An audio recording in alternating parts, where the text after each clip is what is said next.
Olá, boa noite. O Jornal da Guará está no ar. Na edição de hoje, que dá destaque às manifestações em defesa da educação no país.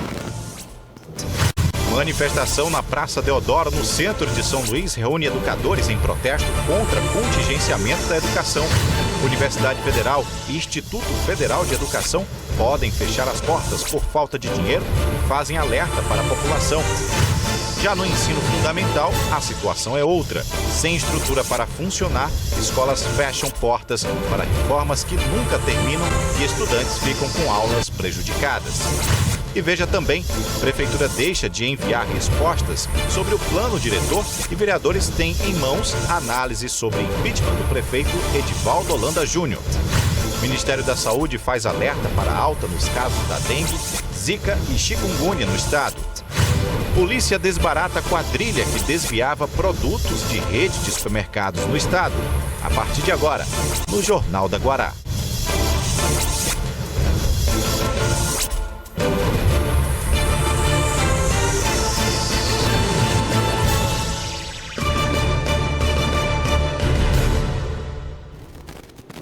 Em todo o país, diversas manifestações aconteceram de educadores e estudantes em protesto contra os cortes, chamado pelo governo federal de contingenciamento de verbas para instituições federais. Aqui no estado, UFMA e IFMA foram atingidos com os cortes e ambas as instituições ameaçam fechar as portas. Nos protestos desta quarta-feira, a exigência era pelo cancelamento dos cortes, algo que o Ministério da Educação já descartou. Agora à tarde, a Praça Deodoro foi o ponto de encontro dos manifestantes. Estudantes e professores se concentraram na entrada do campus da Universidade Federal do Maranhão, no Bacanga, desde as primeiras horas desta manhã. Com faixas, cartazes e pedidos de greve geral, em alguns momentos do protesto, os manifestantes bloqueavam parte da Avenida dos Portugueses e, minutos depois, liberavam a via para a passagem de veículos. A ordem é parar pela educação, parar pelas universidades e também pelas escolas. Representantes de sindicatos ligados à educação também participaram do movimento. Entendemos que essa alvorada aqui na UFMA unifica os trabalhadores e faz compreender que, na verdade, vai ter um ato à tarde, mas que é um ato o dia todo. Então nós estamos chamando o ato, é um dia de paralisação pela educação, contra os cortes e o fortalecimento da educação em todo o país.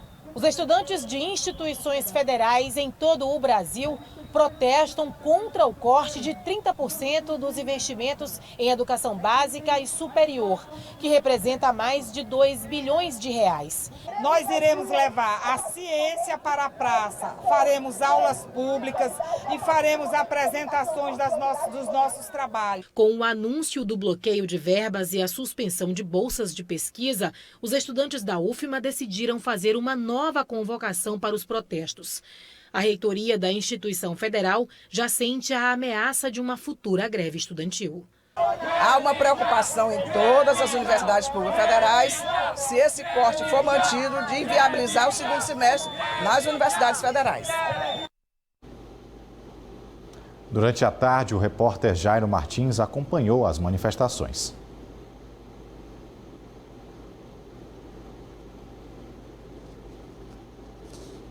A cada minuto que passava, um novo grupo se unia às pessoas que já estavam na Praça Deodoro. Aos poucos, o espaço ficou tomado por apoiadores da greve geral da educação. Está defendendo é o direito de se formar. E essa criminalização da comunidade científica nos prejudica. Faz com que a sociedade acredite que esses cortes são reais e são necessários. Nós não fazemos nada além de pesquisas e merecemos estar ali dentro da universidade. Lutamos, estudamos para estar lá. A gente está aqui justamente para demarcar espaço e para dizer que o Instituto Federal ele vai continuar resistindo aos cortes. E a gente precisa somar com todos os estudantes. A greve geral é resultado de 42 representações que envolvem estudantes, professores e também a sociedade civil organizada. A princípio, os protestos da educação aconteceram nos estabelecimentos de ensino, ganharam força e agora estão nas ruas. Essa concentração na Praça Deodoro é uma demonstração de que as reivindicações se unificaram em uma só luta. Nas universidades públicas e nos institutos federais, o dia foi de aula pública fora das salas, para protestar contra os cortes na ordem de 30% dos investimentos em educação básica e ensino superior, que giram em torno de 2,4 bilhões de reais e que podem inviabilizar a continuidade das aulas de várias instituições a partir do semestre que vem. Nosso sentimento é de revolta, na verdade, porque nós fomos formados pelo IFMA, nós estudamos aqui, muitos de nós ainda estudam aqui. Sabemos que o Instituto ele forma mentes críticas, mentes pensantes, que ele abre portas, abre novas oportunidades. E hoje nós vemos esse desmonte da educação pública brasileira, esse desmonte da rede federal de ensino, da rede pública de ensino, que é o que muitos estudantes têm como porta para entrar na universidade, no mercado de trabalho. Isso para nós é revoltante. A greve geral da educação também contou com o apoio de centrais sindicais e da sociedade civil organizada, que além de repudiar os cortes na educação, aproveitaram a oportunidade para reivindicar contra a reforma da Previdência. As centrais sindicais, os sindicatos de trabalhadores, porque a educação é uma política pública de interesse geral. Caso os cortes sejam mantidos, não está descartada a possibilidade de novos protestos. A gente precisa defender esses estudantes, nós precisamos defender a Universidade Federal e nós precisamos defender a ciência. Após a concentração na Praça Deodoro, o protesto seguiu pelas ruas do centro da cidade. Se há problemas com corte de verbas no ensino superior, o que evidencia a falha de gestão do governo federal, há problemas também no ensino fundamental de responsabilidade dos municípios. São Luís, capital do estado, enfrenta há anos a dificuldade de manutenção dos alunos com um calendário adequado de ensino. De greves que não adequam as datas, passando por escolas fechadas. A comunidade estudantil é a mais prejudicada. Quem nos mostra é a repórter Mariana Dias. O cimento que era para estar sendo usado na reforma da escola ocupa o lugar onde era para ter uma criança assistindo aula. A sala de aula, que era para ter sido reformada para receber os alunos, está assim, quase como aquela música sobre uma casa que não tinha teto e não tinha nada. Essa é a situação de pelo menos 30 escolas da rede municipal de ensino em São Luís. Telhado quebrado, salas alagadas, falta infraestrutura, falta aluno, falta ensino. O que não falta é medo dos pais e muita indignação. Eu tenho muito medo mesmo, porque a gente está em casa, eles vêm para cá, né? E um lugar que era para ter segurança não tem, né? Qual é o seu medo? O medo é das escolas cair em cima dos meus filhos. Tem meus netos que estudam também em outra escola, que também tá para desabar. Segundo o Sindicato dos Professores da Rede Pública de Ensino, pelo menos 5.000 alunos estão sem aulas devido às péssimas condições das escolas. É lamentável, é triste enquanto profissional, enquanto professora, enquanto presidente do sindicato entender o posicionamento da Secretaria de Educação em relação às escolas da nossa capital. O Camélia Viveiros é uma escola que já passou por reforma, é uma escola que já passou por manutenção em 2016, 2017 e hoje nós percebemos que a escola, com 2 salas de aula, o telhado desabou. O senhor José tem 2 filhos nessa escola, que fica no bairro Coroado, a mesma que mostramos no início dessa reportagem. A preocupação dele é o que fazer com os filhos que estão há 2 meses sem aula. Estão em casa, só em casa, sem estudar, porque só a mãe deles que está dando um reforçozinho em casa para ver se eles se desenvolvem mais, porque está com esse tanto de dia o colégio todo tempo sem aula. No mesmo bairro, encontramos a unidade Rosa Mochel funcionando parcialmente. Já no Anjo da Guarda, a web Ministro Carlos Madeira também estava fechada e, em algumas, o ano letivo ainda nem começou. No mês de abril, a Prefeitura de São Luís recebeu 29,6 milhões de reais do Fundeb, do Fundo de Manutenção e Desenvolvimento da Educação Básica e de Valorização dos Profissionais da Educação. Os dados constam no relatório emitido pelo site do Tesouro Nacional no dia 6 de maio de 2019. Com o repasse, nos primeiros 4 meses do ano, a Prefeitura acumula o total de 147 milhões de reais repassados pelo governo federal. Desse total, cerca de 58,8 milhões de reais, ou seja, 40% deveriam ser aplicados em ações de manutenção e desenvolvimento da educação básica. Mas até agora, a Secretaria de Educação não tem reestruturado as escolas, com planejamento de serviços de manutenção, processo simplificado de matrícula dos alunos, disponibilizado material didático ou mesmo feito as reformas emergenciais para manter os alunos dentro da sala de aula. Nós procuramos a Prefeitura de São Luís para que o órgão se posicionasse sobre as denúncias mostradas na reportagem. Mas até o fechamento desta edição, ninguém disse quando os problemas apresentados na reportagem seriam resolvidos. Logo após o intervalo, você vai ver aqui no Jornal da Guará, municípios organizam força-tarefa para exterminar a Aedes aegypti depois do Ministério da Saúde emitiu alerta sobre alto risco de propagação da dengue em cidades maranhenses. Será que a Prefeitura apresentou as informações exigidas sobre o plano diretor da nossa capital? No próximo bloco você vai ficar por dentro. Agora são 6h43.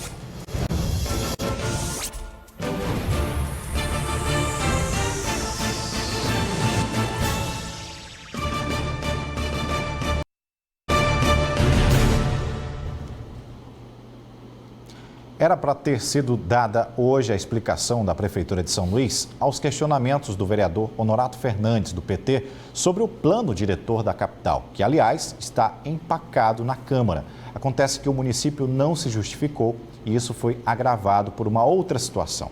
Vereadores só travaram debates sobre o pedido de impeachment apresentado contra o prefeito Edivaldo Holanda Júnior. O pedido de impeachment contra o prefeito de São Luís, Edivaldo Holanda Júnior, protocolado ontem na Câmara Municipal da cidade, hoje ainda movimentava os bastidores e o plenário da casa. Na tribuna, grande parte dos parlamentares usou o tempo para falar sobre o assunto, que parece que ainda vai dar muito o que falar na sede do Legislativo Municipal. De início, fazendo uma análise bem fria, sem paixões, sem nada, uma análise fria da lei, com certeza votaria. Porque o fundamento é... Contra ou a favor? A favor do impeachment. Votaria contra. Por quê? Porque quem tem que legislar é a Câmara Municipal, não é um grupo de advogados que estão entrando contra o prefeito.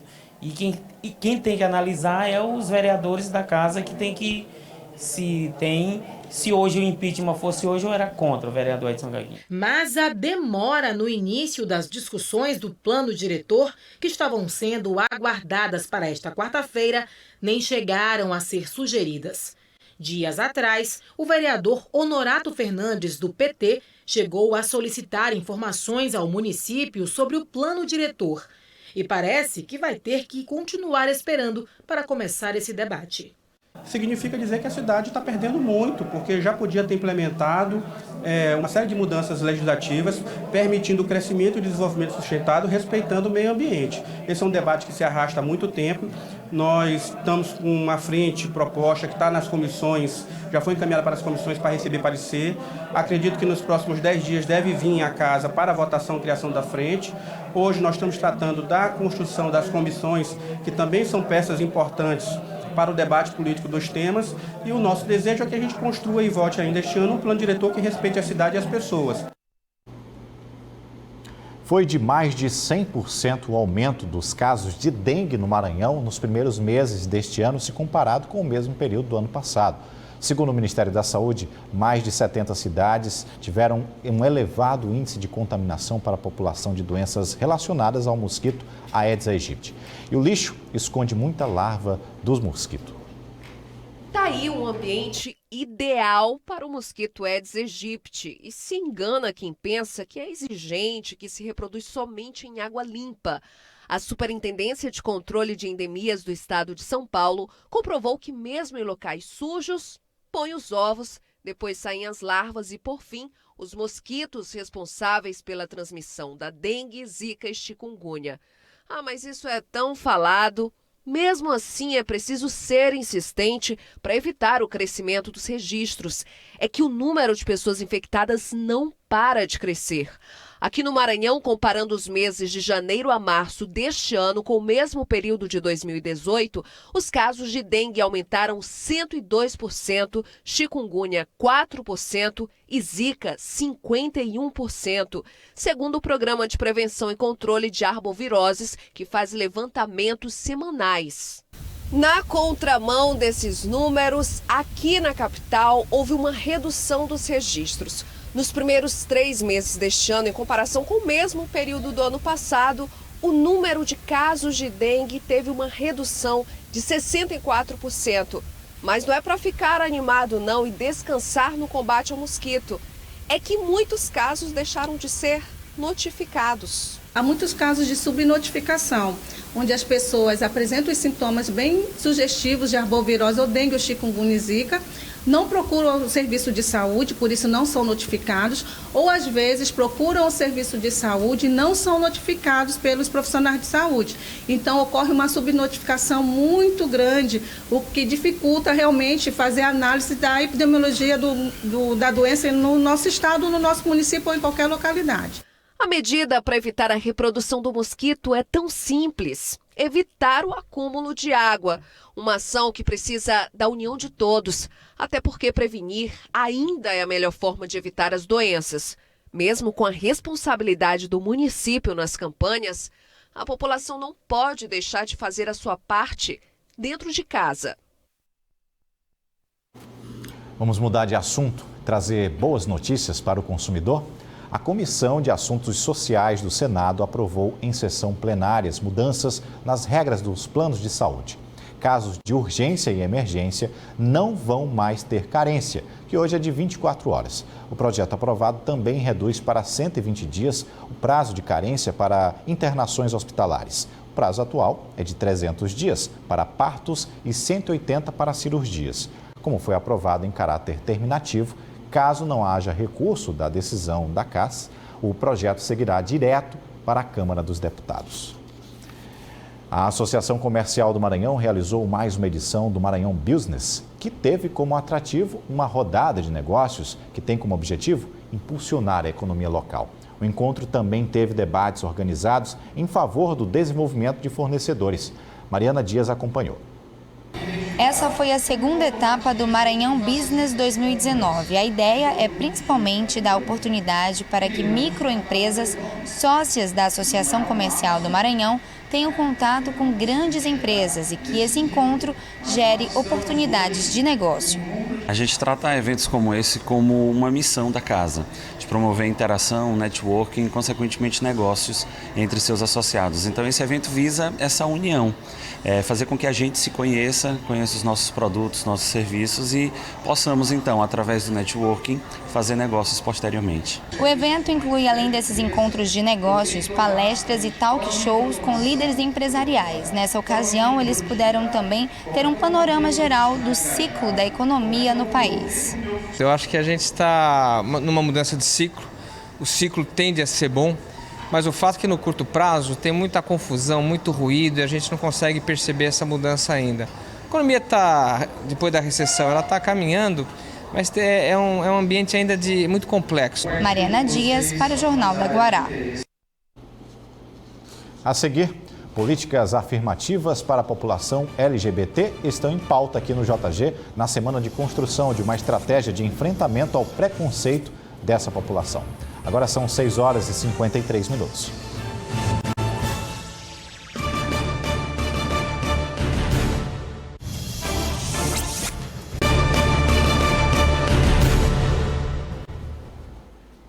São Luís está sediando a Semana Estadual de Enfrentamento à LGBTfobia. Debater para reduzir os casos de discriminação é uma das prioridades, assim como garantir os direitos da população LGBT. Sobre esse assunto, converso agora com Jonathan Galvão, secretário adjunto de Direitos Humanos e Participação Popular.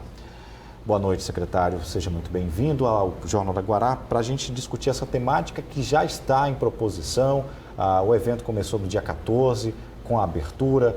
Hoje já foi um dia intenso de trabalho. Já dá para a gente fazer um panorama desses primeiros momentos dessa semana de discussões? Boa noite. Bem, temos sim já condições de fazer um panorama. Mas antes de tudo, é importante enfatizar o porquê dessa semana de atividade, né? É importante deixar claro para a população brasileira e para a população maranhense que os crimes praticados contra a população LGBT, né, elas levaram o Brasil a ser o país que mais mata pessoas, né, por razões de questões de homofobia, transfobia, lesbofobia. Então, é necessário a gente fazer um debate público, cuidadoso, informar a população para que a gente perca os preconceitos, né? A gente respeite e a gente entenda que aquelas pessoas, independente da sua orientação sexual, ela tem que ser respeitada e tem direitos como qualquer outra pessoa. Falando sobre esses direitos, essa temática, que é o fator segurança, como o senhor mesmo já mencionou, foi debatida, foi levantada essa bandeira, foi aprofundada? E com que órgãos foram participantes? Hoje nós tivemos uma mesa de debate bem ampla no auditório da Secretaria de Segurança Pública, com a participação do secretário de Direitos Humanos, com o secretário de Segurança Pública, com vários e várias delegados e delegadas, onde se discutiu as temáticas que mais afligem a população LGBT. Na verdade, é um público que vem sofrendo violações de direitos a maioria dele, desde o âmbito familiar, na escola, no ambiente de trabalho, na sociedade em geral, e às vezes quando vai fazer uma denúncia para reivindicar seus direitos, ainda tem dificuldades no próprio sistema de segurança, no sistema de justiça. Então hoje nós tivemos um aceno muito importante do secretário Jefferson Portela, que disse que vai ouvir, pegar todos os pontos que forem discutidos como proposições para fim de melhorar o serviço da segurança pública, que vai debater e dar o retorno acerca do cumprimento desses pontos. No dia de ontem também nós tivemos uma ação importante da Assembleia Legislativa, que foi a divulgação da lei do nome social. Essa lei ela garante que a pessoa ela possa ser chamada pelo nome que ela se identifica, né? E a gente vê um problema enorme, principalmente com a população trans. A identidade já é uma conquista, agora esse registro da lei pelo nome social. Pelo nome social. Qualquer pessoa hoje tem direito a ser chamada pelo nome pela qual ela se identifica. Então, isso vale principalmente para aquele público que é transexual, né? Que apesar de ter nascido com o sexo biológico tal, se identifica como com outra orientação, né? Então, hoje nós temos uma lei que garante essas pessoas a serem identificadas, né? O primeiro direito da pessoa é o de ser reconhecida como ela quer, né? Então, não é a outra pessoa que vai dizer se é homem, se é mulher, ou se é intersexual, né? Isso quem tem que dizer é a pessoa, e ela, no estado do Maranhão hoje, ela tem esse direito. Isso é muito claro na vida dessas pessoas que lutam por esses direitos, que reivindicam essa bandeira que é nítido e notório. Mas a gente pontuou problemas.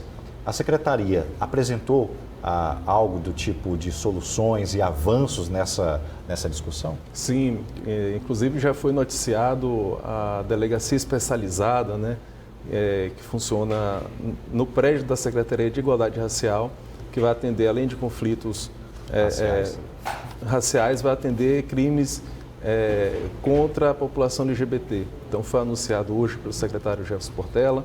Isso agradou bastante o segmento, porque agora tem a quem se dirigir e sabe que vai ser tratado, vai ser ouvido de forma humanizada, né? Então, do ponto de vista da segurança pública, nós tivemos avanço aqui no estado do Maranhão. Amanhã será discutido outras políticas públicas voltadas para esse público específico. Amanhã a gente vai discutir a política de saúde integral, pensando não só na saúde física, mas também na saúde psicológica, a saúde mental. Também discutiremos. Secretário, o Estado tem como abraçar? Eu sei que é uma discussão. Existem políticas públicas adotadas dentro do sistema de saúde do Estado, mas o Estado é crescente, as pessoas estão conseguindo externar a sua voz. O Estado tem condição de abarcar, ou pelo menos iniciar essa discussão, abrindo com esse seminário? Mais do que condições, o Estado ele tem a obrigação, né? Não compete ao Estado excluir uma parcela da sociedade em prol de outra, né? Então, hoje, a Secretaria de Saúde também tem essa compreensão, já avançou bastante no diálogo com a sociedade civil. E existe hoje uma orientação do Estado que é atender toda a população. Então, nós não podemos excluir. Hoje, a gente não pode trabalhar do ponto de vista do preconceito ou da negação de direitos, pelo contrário, né? Por isso que amanhã vai ser discutido as demandas específicas em relação à saúde da população LGBTI e também a questão da educação, até porque essa população ela sofre negações de direitos desde a sua origem, né? Então, imagina uma pessoa que é transexual, dentro de uma escola já sofre preconceito, é o maior índice de evasão escolar, é da população trans. Se não tem acesso à educação, é difícil ter acesso ao mercado de trabalho. Muitas dessas pessoas são obrigadas a trabalhar de forma precária, né? E isso gera negações de direitos em cadeia. Então é importantíssimo que a sociedade ela tenha essa visão, né? Ela conheça essas demandas e mude a perspectiva, né? Perfeito. Secretário Jonathan Galvão, secretário adjunto de Direitos Humanos e Participação Popular, nós vamos acompanhar as discussões, agradecemos a sua presença aqui, uma boa noite. Boa noite. Bom, dos 603 detentos que foram soltos para a saída temporária do Dia das Mães, 29 não retornaram para os presídios do Estado. São considerados foragidos. Os nomes dos detentos foram encaminhados para a Vara de Execuções Penais. O prazo para o retorno terminou ontem, 6 da tarde, aliás. Veja agora o que mais foi notícia nesta quarta-feira.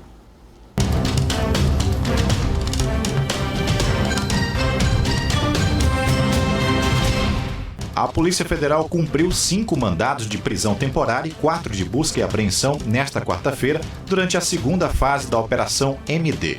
Os agentes disseram que os envolvidos traficavam entorpecentes por meio dos correios. A polícia não divulgou o nome das pessoas presas, mas confirmou que eles foram conduzidos à Superintendência da Polícia Federal em São Luís e vão responder pelos crimes de tráfico de drogas e associação ao tráfico.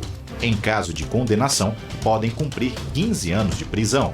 As drogas traficadas pelo grupo são êxtase, LSD, cocaína, skunk e maconha. O Ministério Público do Maranhão assinou um termo de ajustamento de conduta com a Prefeitura Municipal de São Luís, Sindicato de Estabelecimentos do Ensino Superior, Conselho Municipal e Estadual de Educação, para fixar os procedimentos necessários para a garantia do benefício da meia passagem estudantil no transporte coletivo. Conforme o TAC, as instituições de ensino devem apresentar até o dia 31 de dezembro deste ano a documentação exigida para a efetivação do cadastro, como a comprovação de sua regularização junto ao Ministério da Educação, Conselho Estadual e Municipal de Educação de São Luís. Olha só, a polícia conseguiu recuperar uma carga que estava sendo desviada de uma rede de supermercados aqui do Maranhão. Havia o envolvimento de funcionários que estavam roubando a carga a pedidos de outros empresários. As prisões aconteceram na noite de ontem. A polícia reuniu a imprensa para explicar a consequência para esse grupo. R$300 mil é o valor estimado da carga que estava sendo desviada por funcionários que atuavam na rede de supermercados Mateus. 4 suspeitos foram presos em flagrante após uma investigação da Polícia Civil. Alguns empregados e vigilantes da empresa permitiam a entrada de veículos de carga para fazer o carregamento da mercadoria que seria desviada. Na ação criminosa, está confirmada a participação de um policial militar e um agente penitenciário. Pela divisão de tarefas para executar o desvio das mercadorias, em sua grande maioria de cereais, materiais de limpeza e de escritório, eles já são considerados pela polícia uma organização criminosa. Há a possibilidade de, durante as investigações, nós conseguirmos identificar tanto todos os envolvidos em relação aos receptadores, em relação a eventuais indivíduos que ainda não foram identificados, que fazem parte desta associação criminosa, que nos possibilitou autuá-los como organização criminosa em razão dessa complexidade de atuação que eles montaram no sentido de divisão de tarefas, de liderança, Portanto, eles foram autuados em flagrante delito. Parte do que foi desviado ao longo de 6 meses foi encontrado no comercial O Barateio, de propriedade de Antônio Marcos, preso na ação. Outras mercadorias tinham como destino o bairro do João Paulo.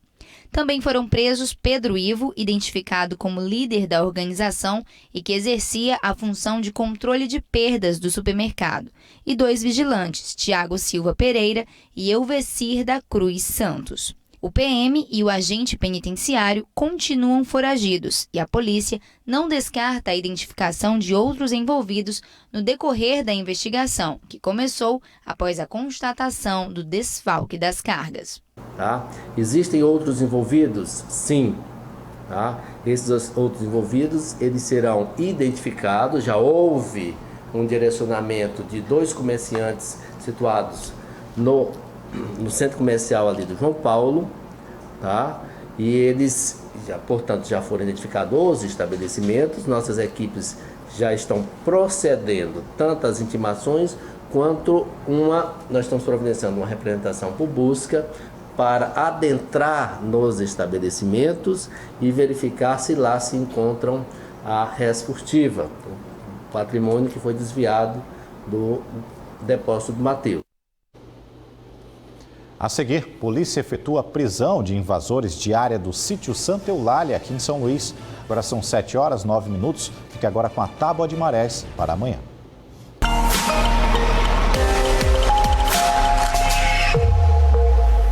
Para esta quinta-feira, a primeira pré-mar será às 4h55 da manhã, com 5,6 metros. Na sequência, a baixa-mar às 11h21, com 0,4 metros. A nova pré-mar será às 5h21 da tarde, com 5,6 metros. Por fim, a vazante, a baixa-mar, às 23h38, com 0,6 metros.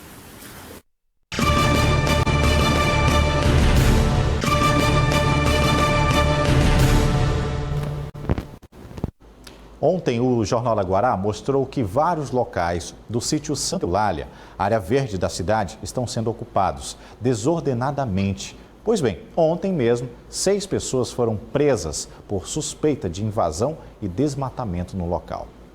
As 6 pessoas foram presas em flagrante sob suspeita de crime ambiental, já que estavam desmatando uma área de preservação permanente. A polícia chegou até os suspeitos após uma denúncia feita pelo 190. Nós, então, com o apoio do Centro Tático Aéreo da aeronave, que tem um canhão de luz, iluminou bem o local e nós podemos, dessa forma, progredir na trilha e nos deparamos com 6 pessoas em atitude suspeita, e eles foram revistados e com eles estavam alguns materiais de escavação. As prisões aconteceram no mesmo dia em que a nossa equipe de reportagem esteve no sítio Santa Eulália para cobrir a invasão da área de preservação permanente, que além dos lotes, já tem até estruturas construídas. A ocupação irregular está cada vez maior. As demarcações já estão às margens da Via Expressa. Mesmo após as 6 prisões, nesta quarta-feira, ao voltarmos no sítio Santa Eulália, é possível ver que as demarcações continuam no mesmo lugar. Essa aqui, inclusive, foi feita com arame farpado. Mas o pior de tudo é que em vários pontos é possível ver vias que foram construídas para ter acesso à área. O meio ambiente sendo destruído. Ao longo de toda a via, nos deparamos com vários grupos de pessoas fazendo as demarcações de lotes. A polícia não descarta prisões de novas pessoas. Alguém está querendo se aproveitar de pessoas também inocentes, né? Com um sonho, mas estão sendo iludidas desta forma. E sendo assim, elas estão praticando o crime.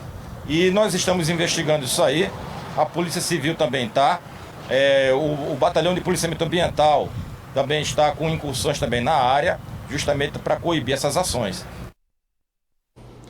Sobre a situação no local, a Secretaria Municipal de Meio Ambiente disse que a área do sítio Santa Eulália possui diversas limitações de uso que devem ser observadas. Em relação à ocupação irregular, a Secretaria diz que vai realizar um levantamento dessa situação, a fim de encaminhar a demanda aos órgãos competentes, municipais ou estaduais, para que sejam tomadas as providências necessárias para a desocupação do espaço.